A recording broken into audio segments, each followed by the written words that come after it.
엘리야가 모든 백성을 향하여 이르되 내게로 가까이 오라. 백성이 다 그에게 가까이 가매 그가 무너진 여호와의 제단을 수축하되 야곱의 아들들의 지파의 수요를 따라 엘리야가 돌 12개를 취하니 이 야곱은 옛적에 여호와의 말씀이 임하여 이르시기를 내 이름을 이스라엘이라 하리라 하신 자더라. 그가 여호와의 이름을 의지하여 그 돌로 제단을 쌓고 제단을 돌아가며 곡식 종자 2-3 알을 둘 만한 도랑을 만들고 또 나무를 버리고 송아지의 각을 떠서 나무 위에 놓고 이르되 동네 샘물을 채워다가 번제물과 나무 위에 부으라. 다시 그리하라. 다시 그리하니 또 이르되 3번째로 그리하라. 3번째로 그리하니 물이 제단으로 두루 흐르고 도랑에도 물이 가득 찼더라. 저녁 소제 드릴 때에 이르러 선지자 엘리야가 나아가서 말하되 아브라함과 이삭과 이스라엘의 하나님 여호와여, 주께서 이스라엘 중에서 하나님이신 것과 내가 주의 종인 것과 내가 주의 말씀대로 이 모든 일을 행하는 것을 오늘 알게 하옵소서. 여호와여, 내게 응답하옵소서. 내게 응답하옵소서. 이 백성에게 주 여호와는 하나님이신 것과 주는 그들의 마음을 되돌이키심을 알게 하옵소서. 이에 여호와의 불이 내려서 번제물과 나무와 돌과 흙을 태우고 또 도랑의 물을 핥은지라. 모든 백성이 보고 엎드려 말하되 여호와, 그는 하나님이시로다. 여호와, 그는 하나님이시로다. 엘리야가 그들에게 이르되 바알의 선지자를 잡되 그들 중 하나도 도망하지 못하게 하라. 하매 곧 잡은지라. 엘리야가 그들을 기손신으로 내려다가 거기서 죽이니라.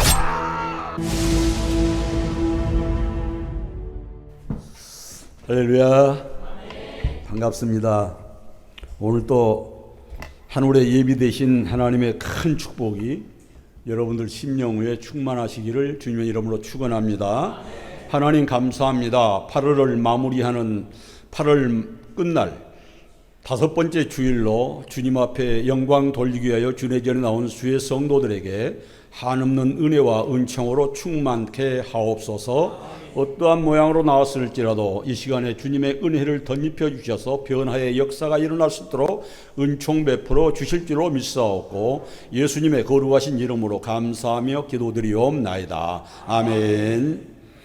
우리는 지난 3주 동안 신앙 점검을 통해서 하나님께 예배드리는 예배자의 그 예배자로서의 바른 믿음의 자세가 무엇인지를 잘 배웠습니다. 자, 오늘은 신앙 점검 선상에서 기도의 삶을 한번 점검해 보고자 하여서 왜 우리가 기도해야 하는가라는 제목으로 여러분에게 말씀을 드리려고 합니다. 자, 우리는 기도를 가르쳐서 성도의 무기라고 하기도 하고 또 기도를 가르쳐서 성도의 호비라고도 합니다. 자, 성도의 호비라면 호비 멈추는 순간 죽습니다. 여러분, 기도가 성도의 호비라고 믿습니까? 아멘. 그렇다면 쉼없이 기도를 해야 된다는 거예요. 아멘. 기도 멈추는 순간 죽습니다. 누가? 내 속사람이. 그게 중요해요. 자, 기도가 나의 호비다라고 그런 의식을 갖고 산다면 수시로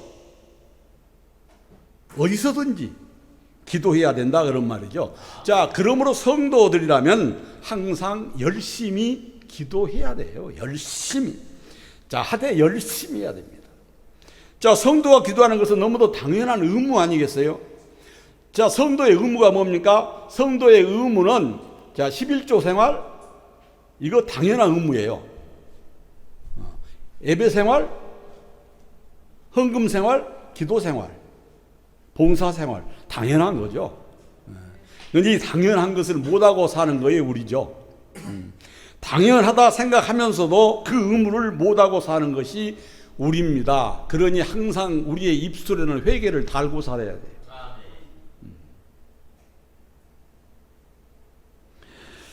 자, 그리스도인이라고 말하면서 기도하지 않는 사람은 결코 온전한 성도라고 얘기할 수가 없죠. 예배도 찬양, 기도, 예배가 이게 세 개가 합쳐져서 예배입니다. 말이 낫으니까 얘기인데요.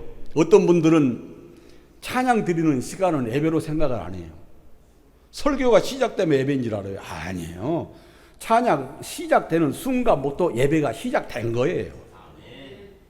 그런데 그걸 그렇게 생각을 안 하고 찬양 부르는 건 그냥 준비 찬송이에요. 무슨 준비 찬송이요? 무슨 준비 찬송? 예배가 시작된 겁니다. 찬양 드리는 순간 예배가 시작된 거예요. 그 착각들을 하고 있는 것이 성도들이 그 우를 범하는 가장 취약점이에요.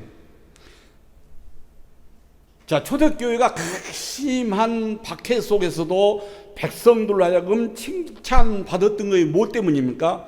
그들이 성전에 모이기를 힘썼고 찬양하기 힘썼고 기도하기 힘썼어요. 그렇기 때문에 그 핍박 가운데서도 백성들로 하여금 칭송을 받았던 것을 우리는 사도행전 2장 46절로 47절을 통해서 알 수가 있습니다. 자, 날마다 마음을 같이하여 성전에 모이기를 힘쓰고 하나님을 찬미하니까 온 백성으로 칭송을 받았다. 그렇게 말씀하지 않습니까? 우리가 기도할 이유를 성경 속에서 찾아보면 함께 그 크신 은혜를 깨닫고 우리의 그 잃어버렸던 기도의 생활이 회복되어지는 귀한 역사가 있어지기를 주님의 이름으로 축원합니다. 자, 첫째로 기도는 왜 해야 되냐? 하나님의 명령이니까 해야 돼요.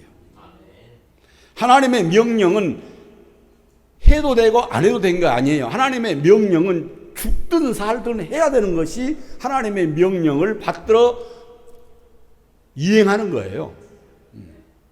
우리 그리스도인들은 기도가 바로 하나님의 명령이기 때문에 쉼 없이 기도해야 됩니다. 성경을 보면 하나님께서 계속해서 기도하라고 명령하시고 계신 것을 우리는 성경을 통해서 볼 수 있잖아요. 그렇다면 우리는 하나님의 명령을 성경에서 어떻게 말씀하고 있는가 찾아보고 그 말씀 속에서 교훈을 얻어야 되리라 생각합니다. 첫 번째로 하나님께서 뭐라고 명령하냐?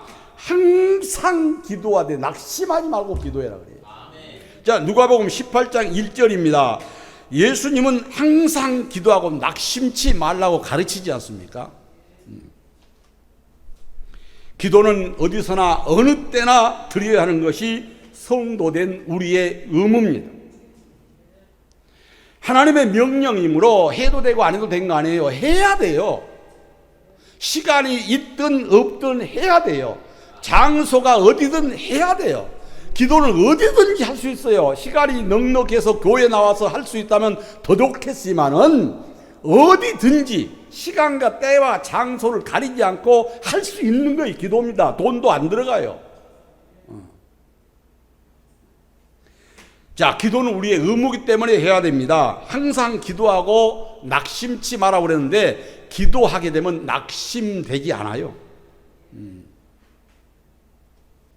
특별한 장소와 특별한 때에 기도하는 것이 아니라 언제든지.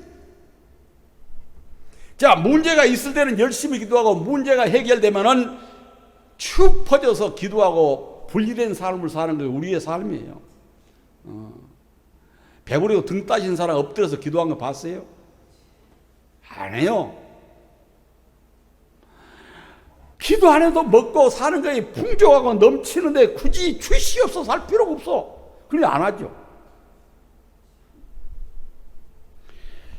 그러면 우리는 문제가 있을 때만 기도한 것이 아니라 문제가 없을 때도 기도하는 것이 하나님의 명령을 받들어 순종하는 삶임을 깨달아 알아야 됩니다. 자, 두 번째로는 뭐라고 명령할까요? 쉬지 말고 기도하라는 거예요. 쉬지 말고.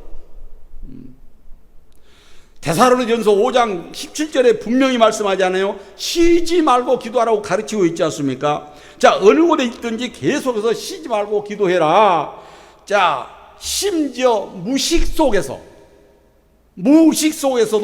계속해서 기도하라는 것을 이 말씀에 의미하고 있습니다.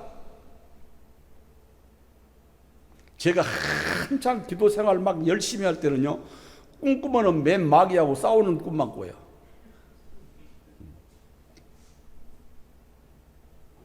그런데 지금은 꿈꾸면 맨 도망다니는 거.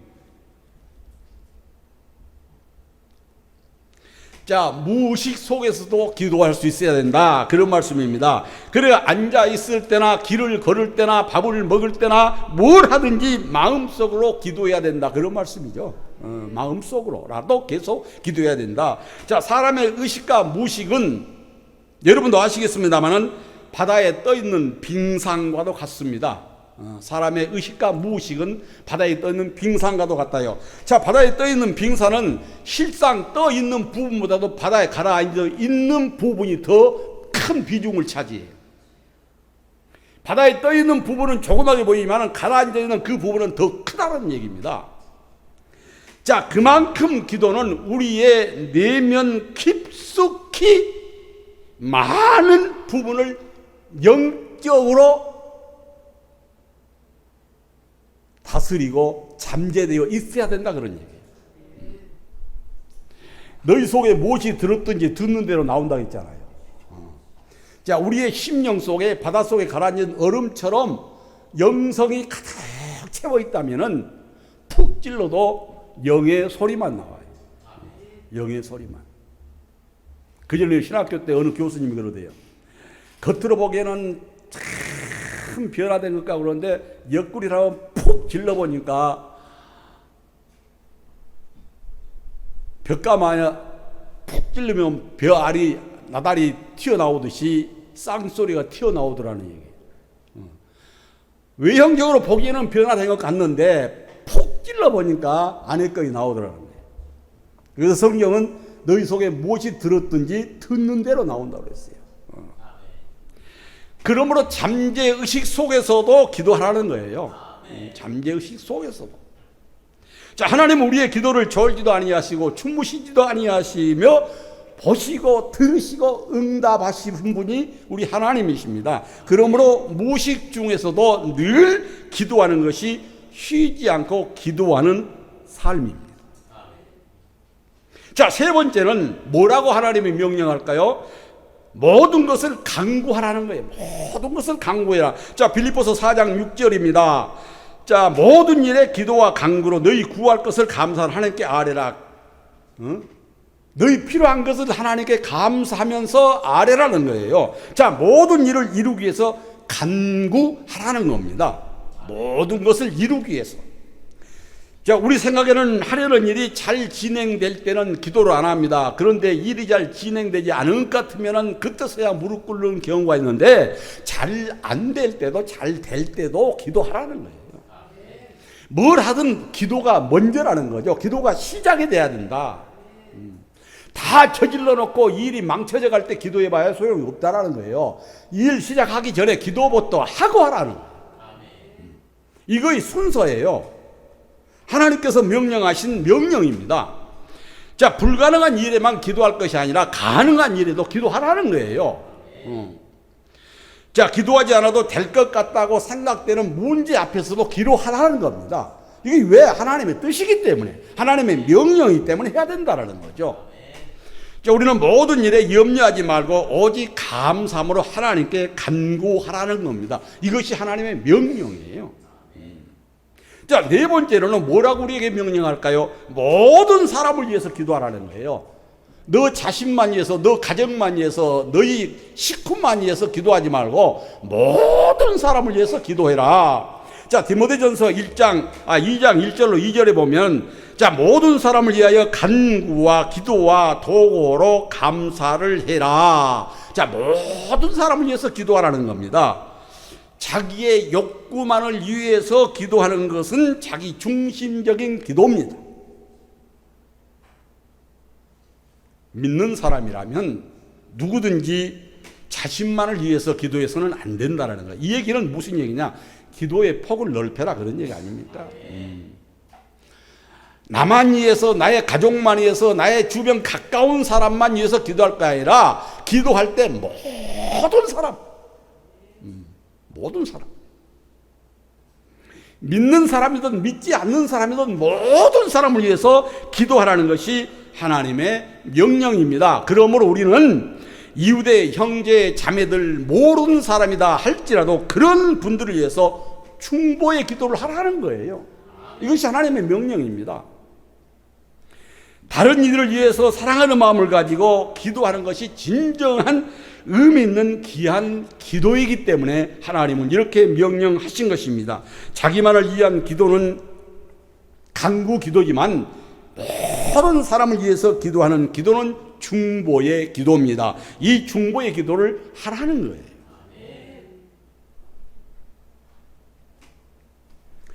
자신만을 위해서 많은 기도하는 것도 중요합니다. 하지만 모든 사람을 위해서 기도하는 것이 더 중요해요. 왜 그러냐? 기도 시간을 많이 가질 수 있어요. 많이. 내 기도만 하면 금방 돌돌돌돌 하면 끝나버려요. 근데 모든 사람을 위해서 기도하면은 기도 시간이 그만큼 길어집니다.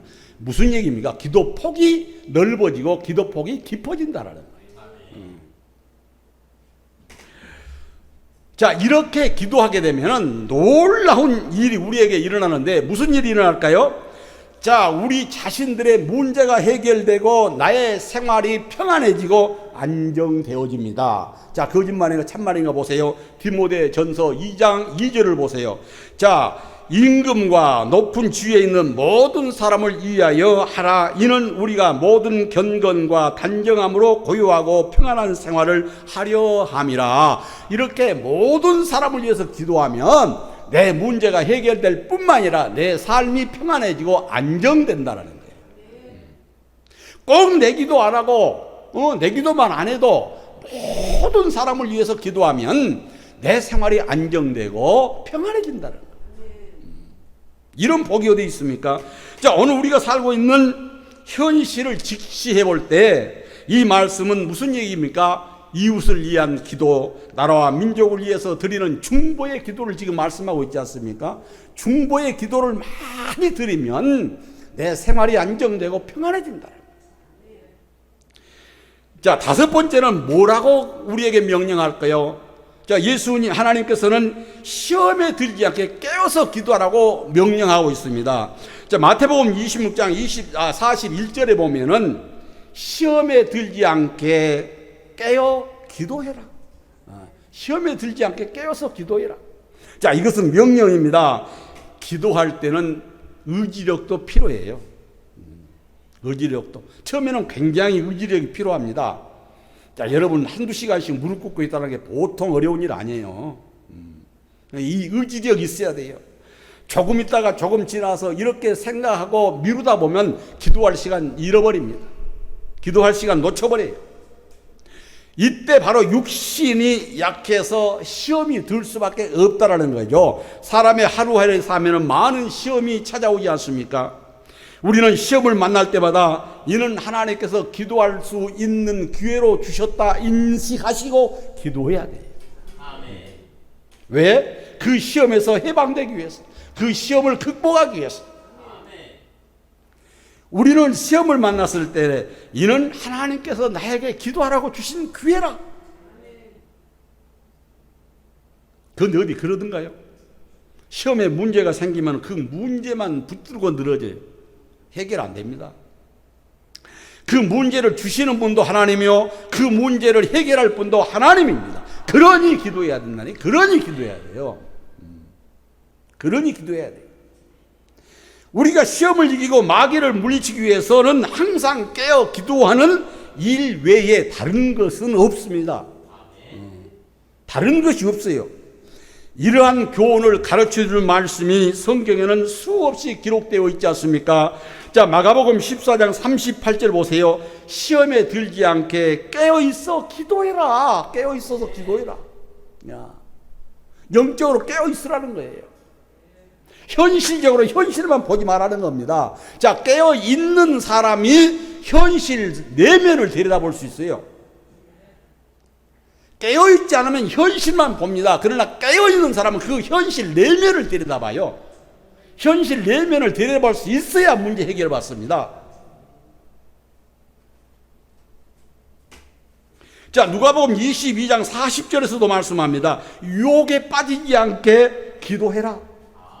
여러분, 세상 살아가면서 유혹거리가 얼마나 많습니까? 유혹에 빠지지 않게 기도하라는 거예요. 기도 외에는 이런 유가 나갈 수 없다고 예수님께서도 그렇게 말씀하셨지 않습니까? 또 누가복음 22장 46절에 말씀하죠. 어찌하여 자느냐? 시험에 들지 않게 일어나 기도해라. 어째서 자느냐? 이 말은 콜콜 잠들어 잠을 얘기한 거 아닙니다. 신앙의 잠을 얘기하는 거예요. 신앙의 잠을. 언제까지 신앙의 잠을 자겠느냐는 겁니다. 언제까지? 신앙의 잠에서 깨워서 현실을 직시하라는 거예요. 현실 그 내면을 직시하라는 겁니다.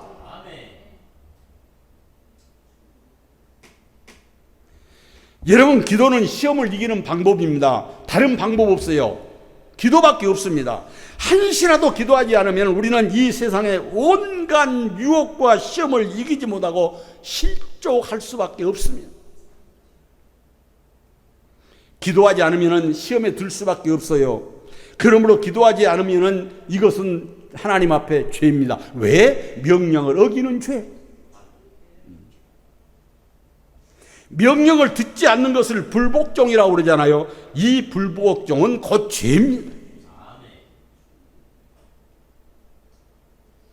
여러분, 이 불복종의 죄를 짓지 않기 위해서 사무엘은 사무엘상 12장 23절에 뭐라고 고백합니까? 나는 너희를 위하여 기도하기를 쉬는 죄를 짓지 않겠다. 하나님의 명령을 거역하는 죄를 안 짓겠다고 사무엘은 말씀하고 있는 거예요. 기도하지 않는 것은 죄이며 기도하지 않으면 사탄의 유혹에 넘어갈 수밖에 없다라는 사실을 믿으시기를 주님의 이름으로 축원합니다. 자, 두 번째로는 기도는 하나님으로부터 모든 것을 얻는 길입니다. 기도는 하나님께로 모든 것을 얻는 길이에요. 자, 우리가 싸워도 안 되고 살인해도 안 됩니다. 그러나 꼭 해야 될 것은 기도입니다. 그래서 야고보서 4장 2절로 3절에 말씀하죠. 너희는 욕심을 내어도 얻지 못하여 살인하며 시기하여도 능히 취하지 못함으로 다투고 싸우는도다. 너희가 얻지 못하면 구하지 아니하기 때문이다 그랬어요. 우리가 하나님께로부터 은혜를 입은 길은 오직 기도하는 길밖에 없다, 그런 얘기죠. 오직 기도하는 길밖에 없다. 믿지 않는 이들은 모든 일들이 자기가 똑똑하고 자기가 노력을 많이 해서 이루었다고 얘기합니다. 그러나 예수 믿는 사람들 뭐라고 얘기해요? 하나님의 은혜라고 하잖아요. 하나님의 은혜. 하나님의 은혜로 이렇게 되었다. 이것이 믿지 않는 사람들과 믿는 사람들의 차이점입니다.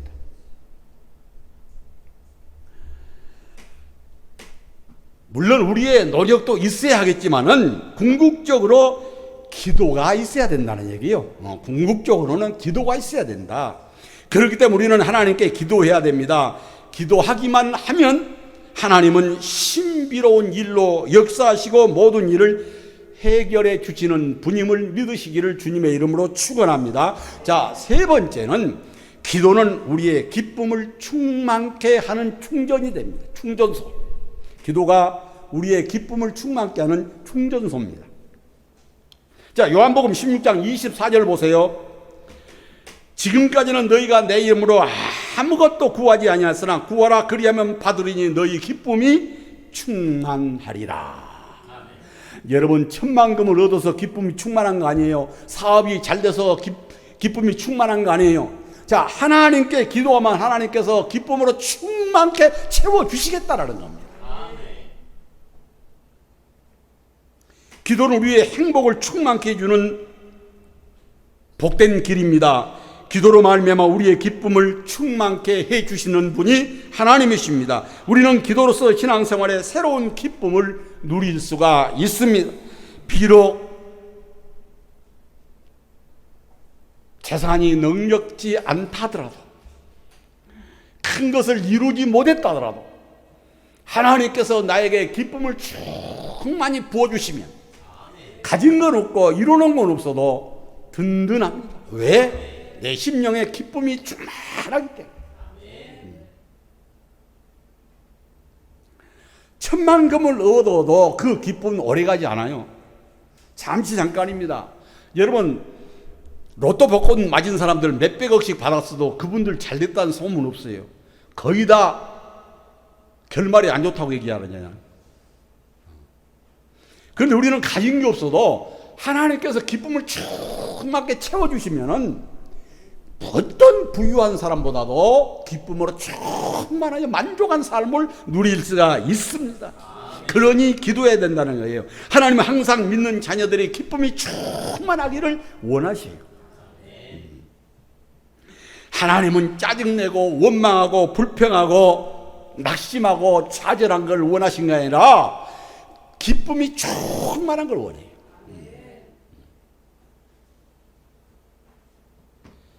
여러분, 기쁨이 없으면 재물이 많은들 무슨 소용이 있겠습니까? 천만금 쌓아놓고도 만날 죽을 상이 되어 있으면 무슨 낙이에요? 낙이 없는 거예요. 자, 하나님은 우리에게 좋은 거, 기쁨을 주시고자 구하라는 거예요. 구하는 자에게 충만케 주신다는 겁니다. 이 기쁨을 충만케 받아 누리는 여러분 될 수 있기를 주님의 이름으로 축원합니다. 그러므로 기도해야 할 이유가 여기에 있습니다. 우리의 힘만으로는 이 같은 하늘의 기쁨을 누릴 수가 없어요. 뭘 한들 우리의 마음속에 기쁨이 충만한 것으로 채울 수 있겠습니까? 기도하지 않고서는 다른 이유로는 내 심령의 기쁨으로 채울 수 있는 것이 아무것도 없어요. 아무리 퍼마시고 노래방에 가서 목 터지게 불러봐도 그 시간 지나면은 다시 근심, 걱정, 괴로움은 더할 수밖에 없어요. 목마르다고 짠물 퍼먹어 보세요. 벌컥벌컥 마셔보세요. 얼마 지나지 않으면 또 목마름이 또 갈증이 또 옵니다. 마찬가지예요. 그러므로 참 행복은 기도로만이 얻을 수 있음을 믿으시기를 축원합니다.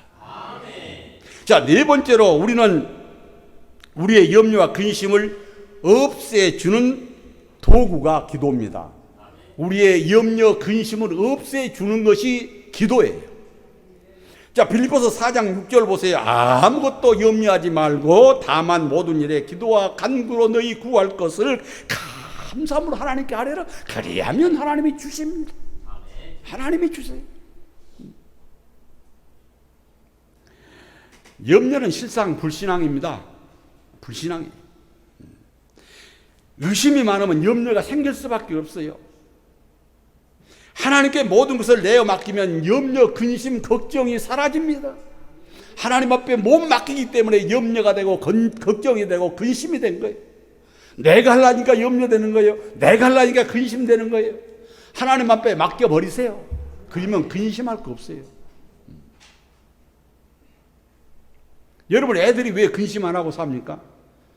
부모가 어른이 다 해줄 걸 알기 때문에. 먹고 싶다 하면 주고, 입고 싶다 하면 입혀주고, 가고 싶다 하면 데려가고, 그러니 걱정할 거 없죠. 우리도 하나님 앞에 맡겨버리면 염려, 근심 다 사라집니다. 하나님께 모든 것을 매어 맡기지 못하기 때문에 염려, 근심, 걱정, 무거운 짐 다 지고 살아가는 것입니다. 자, 염려는 오히려 우리의 기쁨을 빼앗아갑니다. 그러므로 그렇기 때문에 이 모든 염려를 하나님께 맡기라고 말씀하지 않습니까? 자, 하나님 앞에 맡기세요. 오늘 말씀을 통해서 하나님 앞에 모든 것을 내 맡기시기 바랍니다. 자, 베드로전서 5장 7절 보세요. 너희 염려를 다 주께 맡기라. 맡기라는 거예요. 또 시편 55편 22절 보세요. 내 짐을 여호와께 맡겨버려라. 맡겨버리라는 거예요. 그냥. 다윗은 아비멜렉 앞에서 미친 자다가 쫓겨났어요. 그리고 자기 생명의 위협을 느끼자 하나님 앞에 기도합니다. 그 내용이 시편 34편 4절입니다. 내가 여호와께 간구하며 내게 응답하시고 내 모든 두려움에서 나를 건지셨다. 그리고 나서 또 6절에서 이렇게 말해요. 이 공고한 자가 부르짖음에 여호와께서 들으시고 그의 모든 환난에서 나를 건져주셨다. 내 무거운 짐을 맡아주시고 환난에서 건져주신 하나님은 주무시지도 않고 졸지도 아니하시고 우리의 일거수일투족을 감찰하시고 보시고 들으시면서 응답해 주신 분이 우리 하나님이신 줄 믿으시기 바랍니다. 오늘 살아가는 우리에게는 염려와 근심이 사라질 날이 없습니다. 이런 문제를 우리 힘으로 해결할 수 있겠습니까? 걱정, 근심이 한 가지, 두 가지 해야지. 자고 나면 근심거리, 자고 나면 걱정이 생기는데 우리가 어떻게 그걸 다 해결할 수 있겠습니까? 오직 하나님 앞에 맡기고 기도하는 길밖에 없어요. 기도는 염려의 끝이며 평강의 길이라는 말씀을 마음으로 받아들이고 믿으시기를 주님의 이름으로 축원합니다. 자, 우리가 응답 받기 위해서 기도하는 것도 대단히 중요합니다. 그러나 더 중요한 거 있어요. 기도할 때 하나님의 뜻이 무엇인지 깨닫기 위해서 기도해야 돼요. 하나님의 뜻이 무엇인지 알기 위해서. 계속 문제 해결받기 위해서 기도한 것이 아니요, 주시기를 원해서 기도한 것이 아니라 하나님의 뜻이 나를 통해서 이루고자 하는 뜻이 무엇인가를 알기에 기도해야 돼요. 여러분, 우리가 알듯이, 다 잘 알듯이 사도 바울이 육체 병, 가시가 있었어요. 하나님께 그 가시 빼달라고 3번이나 기도했어요. 그럴 때 하나님께서 뭐라고 그래요? 내 은혜가 내게 족하도다. 무슨 얘기예요? 너 몸에 질병 내가 치료 안 해준다. 그대로 순종하고 살아라, 그런 얘기예요. 그런데 사도 바울은 그 가시체 육체 질병을 가진 괴로운 몸을 갖고, 약한 연약한 몸을 갖고 하나님의 일에 충성스럽게 헌신하면서 자기 육체의 질병을 치료해달라고 한 번도 기도 안 해요. 주님께서 내 은혜가 내게 족하도다 이 말씀을 받고 난 후에 자기의 그 병든 몸으로 힘들게 비록 사역을 감당할 망정 하나님 이거 치료해 주십시오 말 안 합니다. 왜? 그것이 하나님의 뜻인 줄 알았기 때문에. 하나님의 뜻이 내 병 그대로 짊어지고 하나님의 사역을 감당하기를 원하시구나, 이걸 알았기 때문이에요. 알았기 때문. 여러분, 남편이 병들어 있다고 원망하지 마십시오. 그것이 십자가며 하나님의 뜻이라고 생각하면 원망할 필요가 없어요. 원망 안 나옵니다. 자, 자녀들이 속썩인다고 원망할 필요 없어요. 자녀의 모습을 통해서 내 모습을 보는 겁니다. 요는 나지 누구 때문이 아니에요. 그래서 우리가 기도하되 하나님의 뜻이 무엇인지 깨닫기 위해서 기도하는 것 대단히 중요합니다. 하나님의 뜻을 깨닫지 못하면 다른 방향으로만 갈 수밖에 없어요. 하나님의 뜻을 정확하게 깨달으면 사도 바울처럼 비록 내 몸이 육체 질병이 들어서 힘들고 고통스럽지만은 그것이 하나님의 뜻이라니 짊어지고 가겠습니다요. 짊어지고. 알았으니까. 몰랐을 때는 이 병을 던져버리고 싶었는데 알고 보니 그것이 하나님의 뜻이라니 내가 짊어지고 가겠습니다. 이것이 예수 믿는 사람의 자세가 돼요. 믿음의 자세, 순종의 자세.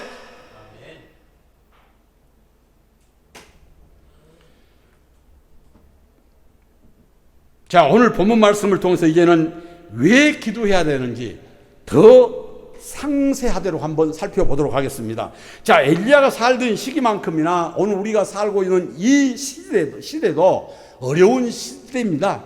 정말로 어렵고 힘든 시대예요. 자, 이처럼 어려운 시대일수록 우리는 하나님께 엎드려 기도해야 됩니다. 세상의 것으로 우리의 앞에 닥친 문제 해결을 다 할 수만 있다면 얼마나 좋겠습니까? 그러나 안 되는 것이 세상 만사 일이요 우리의 현실입니다. 자, 가장 어려울 때일수록 하나님께 기도함으로 얻은 승리의 삶을 통해서 살아계신 하나님을 증거해야 됩니다. 무엇으로 하나님을 증거할 수 있겠습니까? 여러분, 백날 전도하지 말라는 얘기가 아닙니다. 요즘 전도지 들고 다니면서 전도해가지고 교회 나온 사람 별로 없어요. 관계전도 아니면 안 됩니다. 어려워요, 요새. 관계전도를 통해서 한 사람을 끌어올 수 있지, 전도지 돌려봐야 돌아서면 뭡니까? 쓰레기통에 버리고 간 거에 부지기수예요. 그런데 이 기도를 통해서 하나님의 살아 계심을 증거할 때, 증명할 때 안 믿는 사람들이 꼬꾸라집니다. 자, 엘리야가 국가의 난국을 해결한 방법은 뭐였습니까? 단순한 기도였어요. 단순한 기도. 자, 하나님께 간구하지 않고는 어떤 문제도 해결받을 수가 없습니다. 그것을 지금 가르쳐주는 좋은 본보기가 바로 엘리야의 기도입니다. 오로지 하나님께 순수한 마음으로 열심히 간구하는 자가 결국 승리합니다. 문제 해결 받습니다. 여러분도 기도함으로 문제 해결 받는 여러분 될 수 있기를 주님의 이름으로 축원합니다. 자, 마지막 5번째로 기도의 응답은 살아계신 하나님을 증명하는 길이 열립니다. 자, 오늘 본문 18절에는 바알 신과 하나님 사이에 어느 신이 참 신인가를 시험하는 이야기가 전개되고 있습니다. 자, 바알 신을 섬기는 사람들이 자기 몸을 찢으면서 바알 신에게 응답하라고 부르짖습니다. 그러나 응답은 없습니다. 그러나 엘리야가 부르짖을 때에 하나님께서는 불로 응답하신 것은 하나님이 살아계심을 분명하게 나타내심을 보여주는 현상입니다. 보여주는 현실이에요. 이렇게 기도의 응답을 통해서 하나님이 살아계심을 체험할 수 있습니다. 여러분, 신앙생활하면서 체험이 대단히 중요해요. 기도에서 응답들 받아본 사람하고 응답받지 못한 사람하고 신앙 깊이가 완전히 다릅니다. 완전히 달라요. 설마 이것까지 하나님이 주실까? 설마 이것까지 하나님이 해결해 줄까? 해결합니다.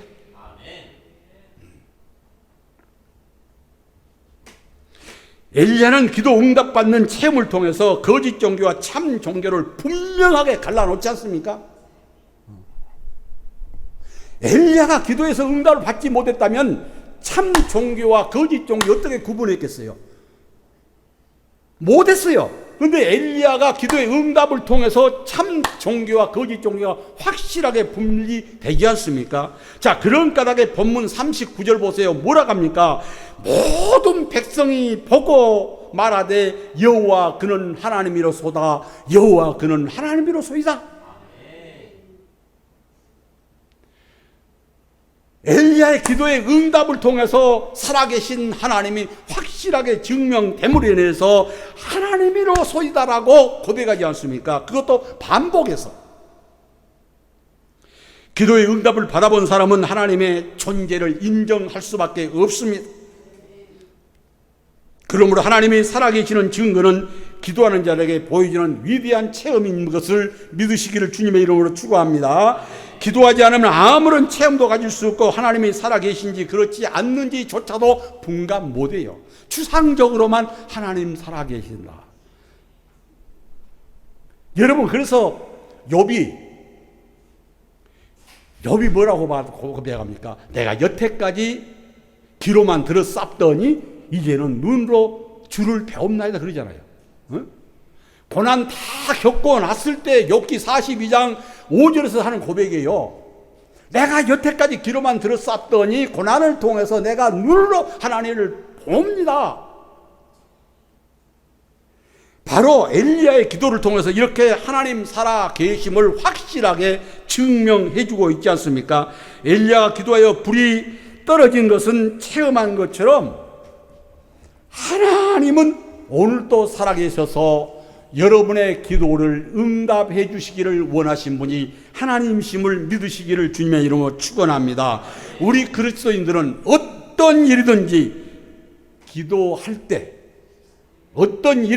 기도할 때 주님께서 그 기도를 응답하시고 이루어 주신다는 사실을 다시 한번 확신하시기를 주님의 이름으로 축원합니다.